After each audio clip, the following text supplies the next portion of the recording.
Hello and welcome everyone, this is Game Master Karakin, and here's a bit of a Theorycrafting episode.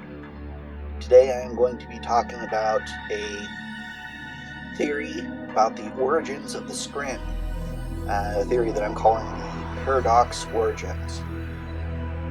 In another video that I did for the Command & Conquer series, entitled Tiberium, Red Alert, and Continuity, I described my conception of the timeline of Command & Conquer, that each universe was separate, connected only by the presence of Cain.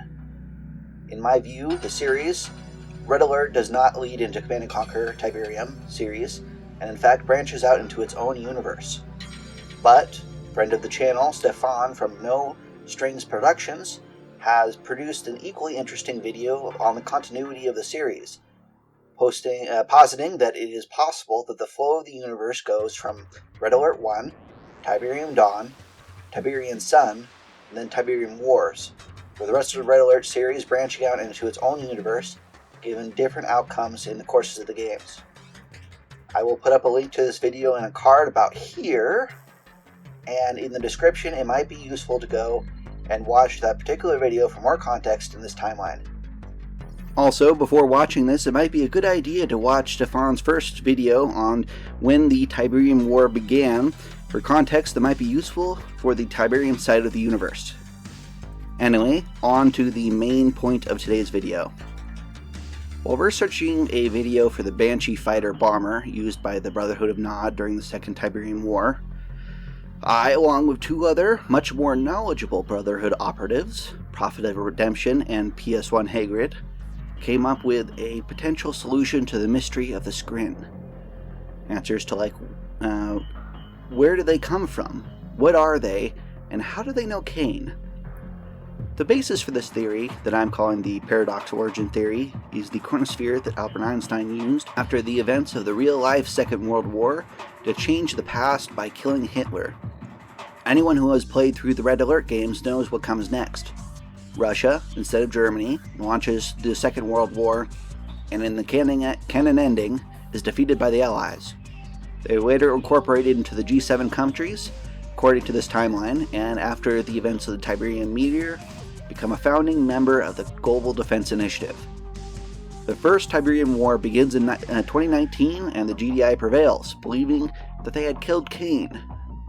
But as you know, you can't kill the Messiah. Cain rose to power once again, and the Second Tiberium War was started.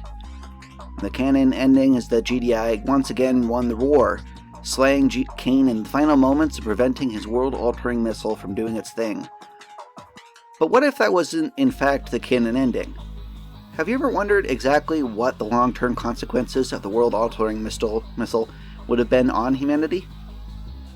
Cain's goal was to achieve a new level of human evolution using the missile, to alter everyone in the world at once and turn them into Tiberium-based life forms.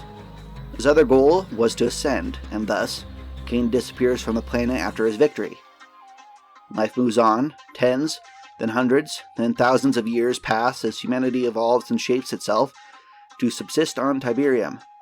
They reach across the stars, and eventually, finding no supreme resistance, other galaxies.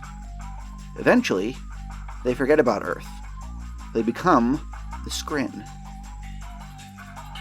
But, if that's the way it ends, how does Tiberium Wars and Cain's Wrath begin?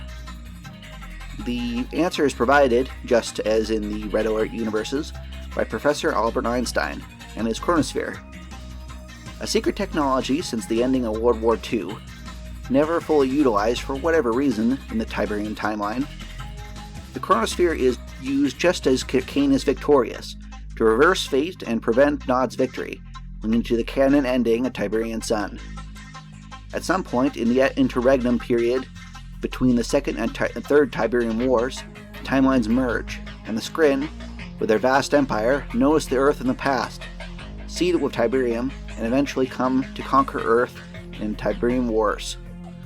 They arrive and begin to fight, recognizing Cain from the distant past as an antagonist, a failed Messiah.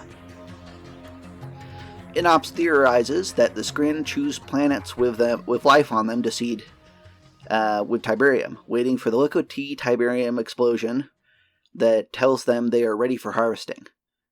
But what kind of planets do they seed? The most common materials in the universe are carbon. Therefore, theoretically, most likely forms of life to appear are carbon-based life forms, not dissimilar from us. And from there, mostly on water bases. Under these assumptions, it would seem as though the Scrin prefer planets with these sorts of systems, almost as if they were generated from similar circumstances themselves.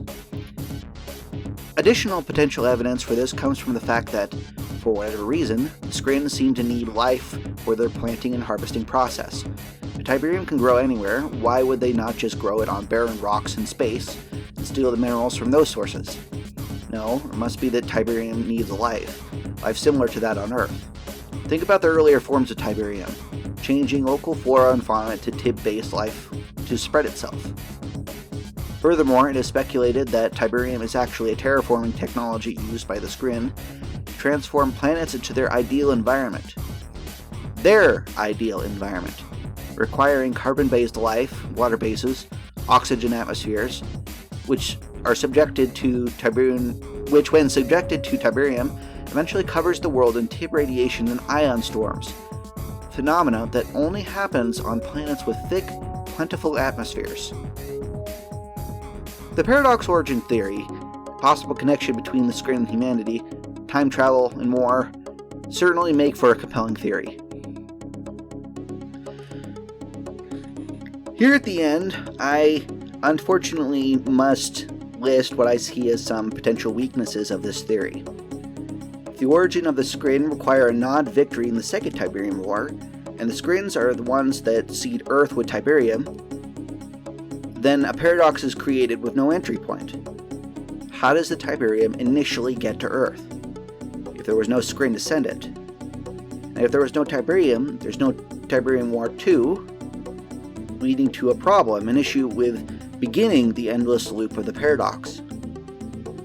There are other issues too, such as the Red Alert timeline being connected at all with the Tiberium timeline. If it is connected, why did GDI never develop the chronosphere technology like the Allies did, considering how potent it is? They also never developed the phase transport, an invisible vehicle, or gap generator tech, which is similar to Nod's own base cloaking technology. Finally, a GDI INOPS flash report features a second alien race in a decoded message that the Scrin call Brothers, Ascended, and Scrin. This race might be the author of the Tacitus, or confusingly, the Scrin themselves, with the invaders that we know as the Scrin in Tiberium Wars actually being a different caste, sect, offshoot, or species of these others. The existence of the second alien race would seem to contradict the Scrin as future humans ideas somewhat, but the similar language use of Ascension and Brothers could be construed as a bonus towards the idea, artifacts of the past affiliation with Nod. And a further addendum here at the very end of the video, with credit to Marf0108 for digging this up. This image was found as a piece of concept art for the Scrin Overseer. Right away, you'll notice the difference between the Overseer from the game and this concept art, which looks considerably more human. The fact that this exists partially confirms the theory, at least to the extent that the developers were thinking of a possible human-Scrin connection. Although, this should be said, it is also possible that the Scrin needed life here on Earth, seeded life here on Earth as they moved through the galaxy, setting up for a future invasion by producing the life they meant to see. Producing life in their own image, producing the worlds and people that they would tend to the Tiberium until they arrived in their ideal environment. The validity of this image is up for debate, however, as the person who posted this, T. DeSuch, if I'm pronouncing that correctly, is known to the community as being an author of many an impressive fan edit, so its authenticity as concept art, as of the release of this video at least, is very much up in the air. And that's it, that's the end. I hope everyone enjoyed the video and a little bit of theory crafting as opposed to the Tiberium Armory series. I'm going to get back to that next week, and I'm not quite sure what the content of the video will be about yet, but I am sure that it will be exciting. If you enjoyed it, please like the video and subscribe for more, and I hope you have a wonderful day.